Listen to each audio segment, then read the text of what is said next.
What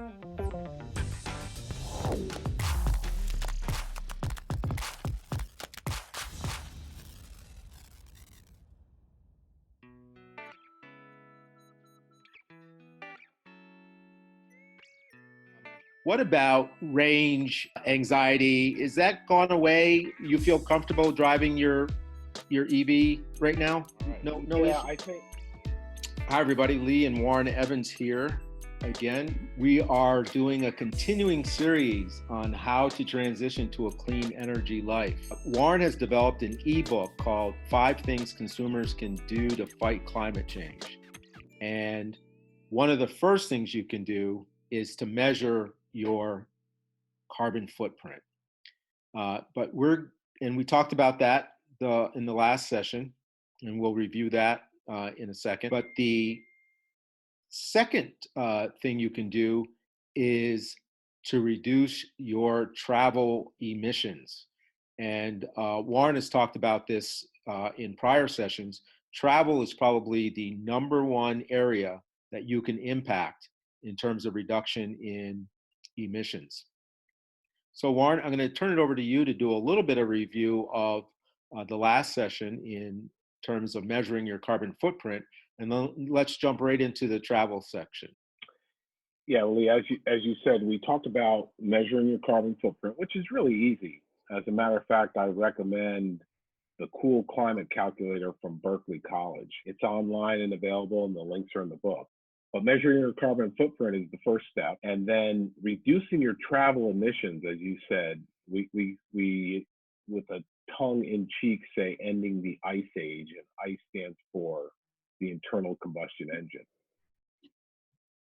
As we look at the carbon footprint, travel being number one, your home energy use being second, food third, and we kind of combine goods and services together as the fourth and fifth thing. Lee, when I first did my carbon footprint before I'd taken many of the actions, it was way bigger than I thought. I was pretty much astonished and floored by how big my carbon footprint was. As you can see from this graph, and this is from the carbonfootprint.com, shows that my footprint, according to this calculator, at 43 metric tons, was 3 times the size of the United States average, which is 16.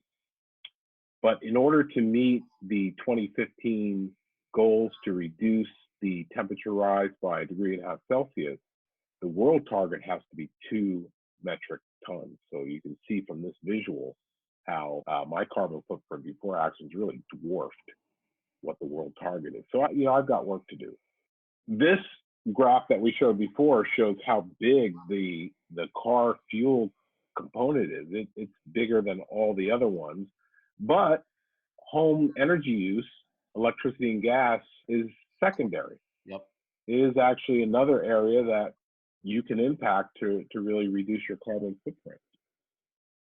One of the nice things that the Berkeley Cool Climate Calculator does is give you these recommended actions. So Lee, as you can see, they are focused on a more efficient vehicle, and more efficient either means a hybrid or an EV, as well as purchasing alternative fuel, which I call driving on sunshine or sunlight. And then it goes down to purchasing electric vehicle, hybrid, telecommuting to work, riding your bike, and taking public transportation.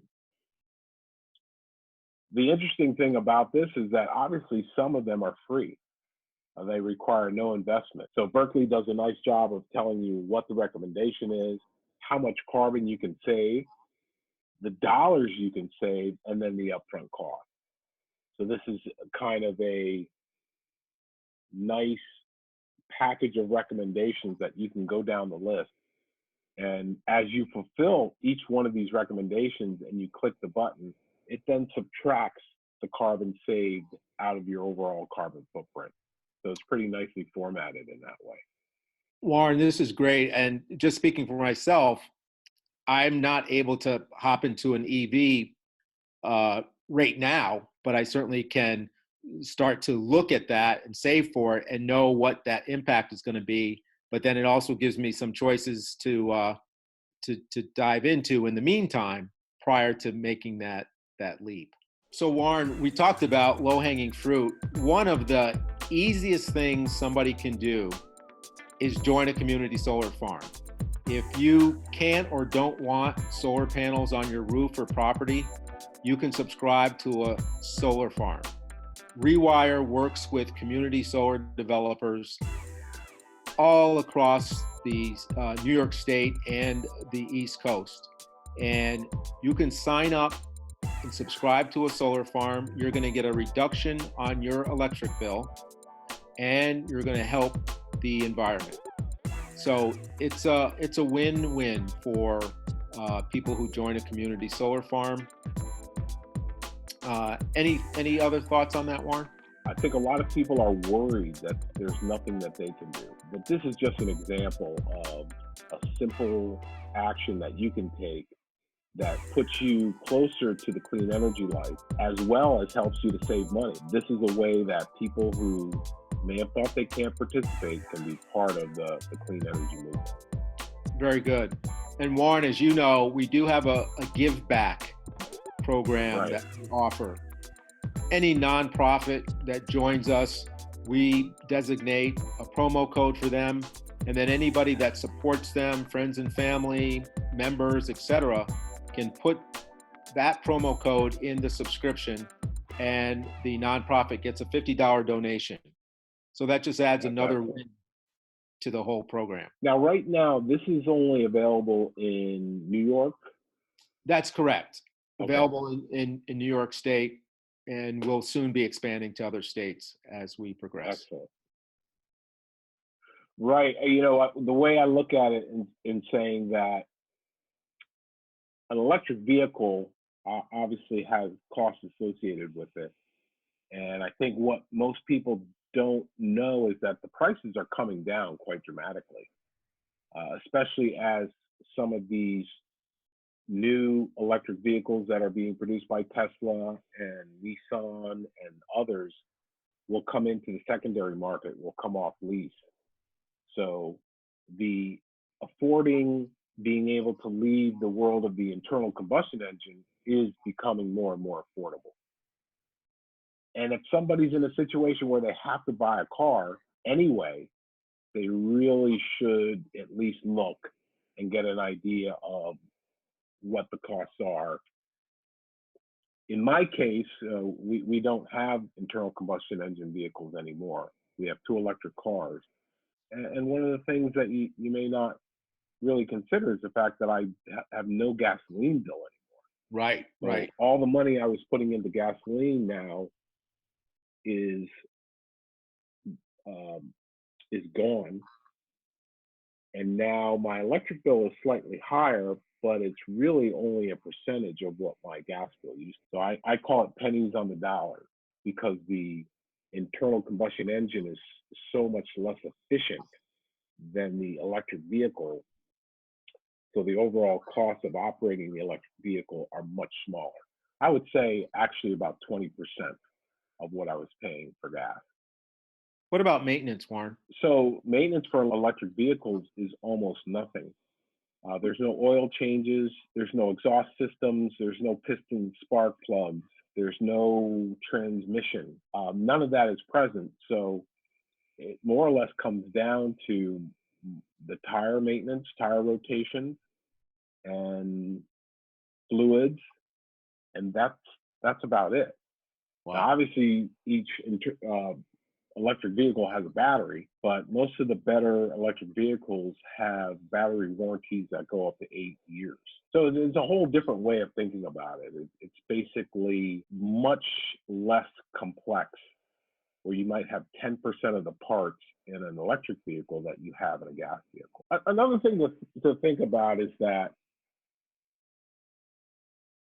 you don't necessarily have to get an electric car to participate in the transition to a clean energy life.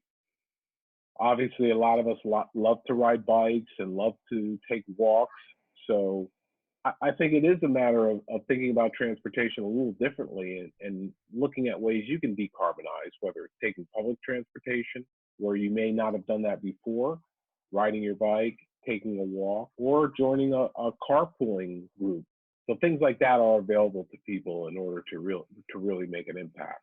And the calculators will take that into account and show you a reduction in your carbon footprint accordingly. Yeah, Warren, this is interesting. The sort of the times that we're in. I think it is going to force people just to sort of look at their life differently and what behaviors can they change. And I think that this might be one area where people say, "Hey, there are some things that I can do to help fight climate change and just to make my life more sustainable by moving in this direction." Absolutely. So Lee, the pro tip here would be not necessarily to go out and buy an electric car, but to start to research it. Even if you're not ready to buy an electric car and it may be a couple of years off because your particular car is not going to last forever, it may be a good time to take your time and to sit down and look at what technologies are available, what cars are available, and what they really cost. I think a lot of the impressions are that electric cars are very expensive, but people may be surprised when they really do the research. And we can help with that in terms of future sessions and future discussions to really look at the economics around an electric car to help people with their decisions. Warren, I love that pro tip. We're not saying, go out, just jump into an EV vehicle, start looking at it. It's one of the choices now. Might as well make it as part of your thinking. But Warren, before we hop off of this one, what about range anxiety? Is that gone away? You feel comfortable driving your EV right now? No Yeah, issue. I think not all ranges are created equal, but I think you're going to see as the new models roll out, most of these cars are in the range of 300 miles or more to a charge. So 95% of your trips are probably going to be way under that. And particularly Tesla with the supercharger network, pretty much drive anywhere in the country without even thinking about it. Now, not all the manufacturers are there. I would recommend right now that people look hard at a Tesla because of the advantage of the supercharger network. But other vehicles are going to come along and they're going to have their own solutions. So range anxiety may only come into play for me with 2 electric vehicles on 1% of my trips, if that. Very good. So Warren, thanks for another session of transitioning to the clean energy life. This one was travel. Make it cleaner and end the ice age. I love that tagline. All right. Thanks, everybody. Thank you. All right. Thanks, everybody, for another session of how to transition to the clean energy life. Hey, right now, one thing you could do to start this journey is join our community solar farm. You're going to get 10% off on your utility bill, and you're going to help reduce emissions and reduce your carbon footprint. So thanks for joining us. We really appreciate it. Go to theenergybrothers.com and subscribe to our community solar farm. We're the Energy Brothers. Welcome to our clean energy family. Get started with community solar today at theenergybrothers.com.